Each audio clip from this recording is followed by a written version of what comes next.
Hello my dear viewers, July month వచ్చిందంటే income tax returns filing season start అయింది. అయితే ఈసారి మనం ఇన్కమ్ ట్యాక్స్ రిటర్న్స్ ఎప్పుడులోపు ఫైల్ చేయాలి, ఈ ఫైలింగ్ డ్యూ డేట్లో ఎలాంటి చేంజెస్ వచ్చాయి, మన ఇన్కమ్ ఎంత దాటితే ఇన్కమ్ ట్యాక్స్ రిటర్న్స్ అనేవి ఫైల్ చేసుకోవాలి, ఇలాంటి విషయాలు ఈ వీడియోలో మనం తెలుసుకుందాం. నా పేరు అవినాష్ గుడివాడ, చార్టెడ్ అకౌంటెంట్.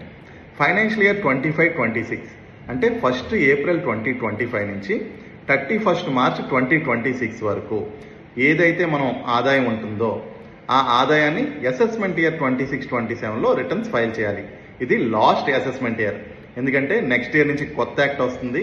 అందులో అసెస్మెంట్ ఇయర్ అనే పదం ఉండదు, ట్యాక్స్ ఇయర్లో మనం ఫైల్ చేసుకుంటాం.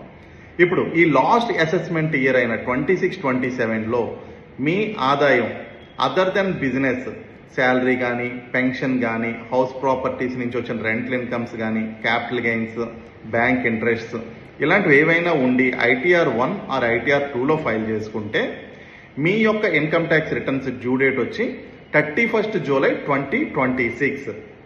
అదే మీ యొక్క ఆదాయం బిజినెస్ ఇన్కమ్ అయి ఉంటే అండ్ అది ఆడిట్ కేస్ కాకుండా ఉంటే, బిజినెస్ ఇన్కమ్ అవ్వాలి, ఆడిట్ అప్లికబిలిటీ ఉండకూడదు, అప్పుడు మీ డ్యూ డేట్ వచ్చి 31 ఆగస్ట్ 2026. ఇంతకు ముందు ఇయర్లో ఇది కూడా 31 జూలై లోపే ఫైల్ చేయాలండి. ఇప్పుడు మనకి ఇది 31 ఆగస్ట్ వరకు ఇచ్చారు కాబట్టి ఒక మంత్ ఎక్స్ట్రా బిజినెస్ వాళ్ళకి కలిసి వచ్చింది. నీట్గా అన్నీ వెరిఫై చేసుకొని ఫైల్ చేసుకోవచ్చు. అయితే లాస్ట్ ఇయర్ చాలామంది చేసిన మిస్టేక్ ఏంటండి, మా ఇన్కమ్ 7 lakhs వరకు ట్యాక్స్ పడదు కాబట్టి 7 lakhs దాటితేనే ఇన్కమ్ ట్యాక్స్ రిటర్న్స్ ఫైల్ చేసుకోవాలి అనే అపోహతో వాళ్ళు రిటర్న్స్ ఫైల్ చేసుకోలేదు.